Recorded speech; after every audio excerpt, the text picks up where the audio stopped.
눈이 완전히 비대칭이 된 걸 보실 수가 있습니다. 이렇게 원래 안검하수가 있거나 아니면 수술을 하다가 눈 뜨는 근막이 손상을 받으면 이런 식으로 완전한 짝눈이 되는 경우도 적지가 않은데요. 수술한 다음 사진 보실까요? 수술 직후 사진입니다. 이렇게 대칭에 또렷한 눈으로 교정을 한 사례를 보셨습니다. 저는 오직 눈 성형 하나만 20년간 연구하고 시술하는 이희문 성형외과 원장 이희문입니다. 그런데 짝눈을 수술해서 대칭이 잘 되면 좋은데, 만약에 대칭이 안 되는 경우가 있다면 어떻게 해야 될까요? 문제는 짝눈 교정이 만만치 않다는 것입니다.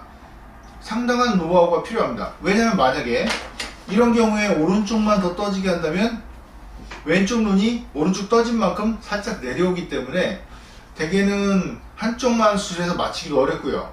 또 양쪽을 한다 하더라도 가늠하기가 쉽지 않은 것입니다.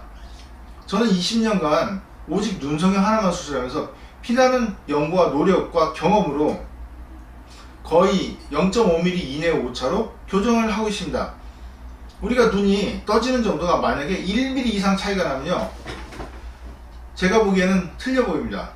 환자분들은 제가 추측하기로는 1.5mm 정도 차이 나면 환자분들이 원장님 저 눈이 틀려요 이렇게 얘기를 합니다. 1mm 정도 차이 나면 저는 느끼고 환자분들은 못 느끼시거나 아니면 이 정도면 대칭 맞지 않나 생각하시고요. 0.5mm 아주 조금 볼펜 굵기에 보다 더 얇은 정도 차이가 나야 눈이 대칭으로 보이는 것입니다. 그만큼 대칭 만드는 게 만만치 않습니다.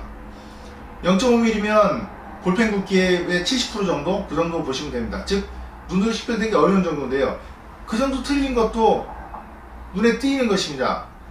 그래서 눈이 수술할 때 가장 어려운 점이 뭐냐면 양쪽이 두 개 나는 것입니다. 대칭을 만든다는 건 정말 어려운 문제가 될 수 있는 것입니다.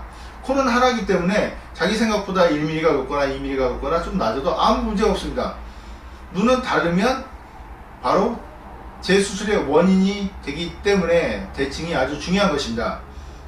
그런데 만약에 이분이 수술을 받고 이렇게 짝짝이 눈이 됐는데 대개는 같은 병원에서 몇 번 수술하는 경우도 적지가 않습니다. 물론 수술하시는 분이 뭐 다 실력에 따라 다르겠지만 눈이 이렇게 차이가 난다면 원인을 파악해야 됩니다.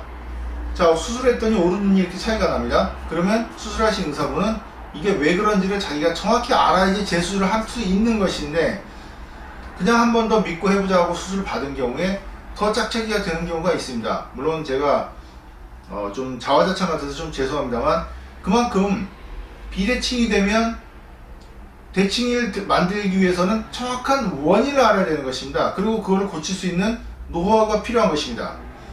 우리가 산에서 길을 잃었을 때 가만히 있으면 그 자리에서 구조되고 살아납니다.